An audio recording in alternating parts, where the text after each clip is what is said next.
I'm a capitalist, a Democrat. I believe in the American form of government.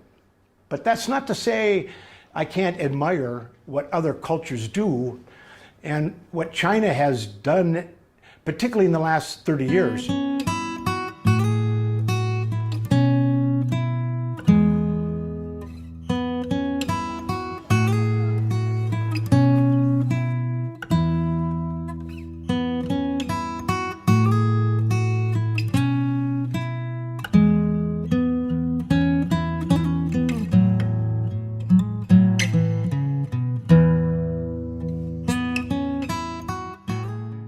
I was born at a time when there was a lot of antagonism between China and the United States.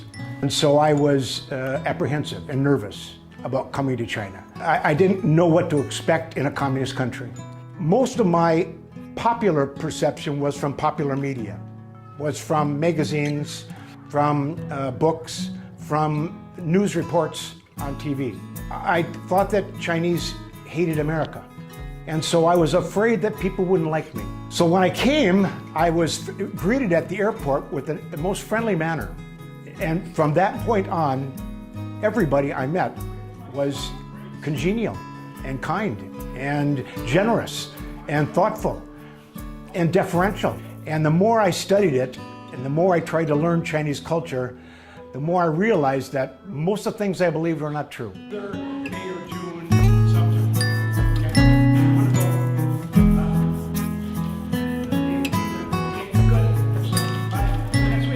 First real communists I met were here.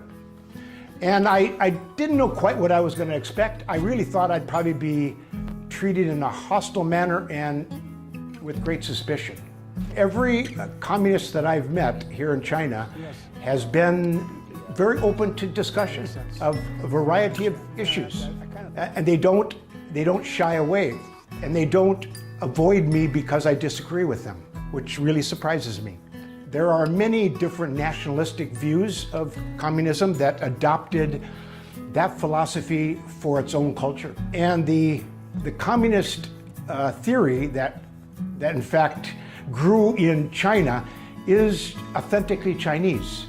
Americans, I don't think, really understood what Mao was trying to do. I suspect in view of what China looked like in the 1920s and the 1930s, if I would have been a young man back then in China, I probably would have been a communist. Only because it seemed like the best answer.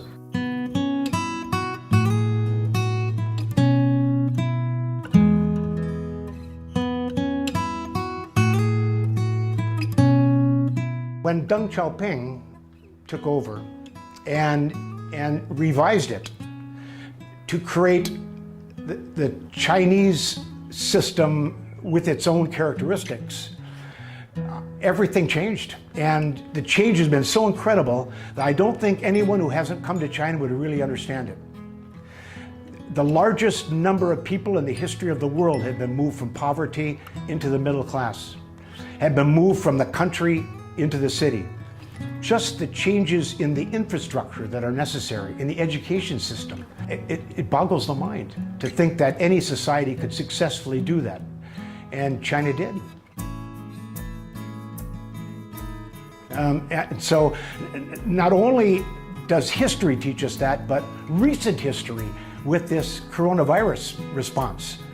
China has showed how its government so rapidly and effectively dealt with it. That's remarkable.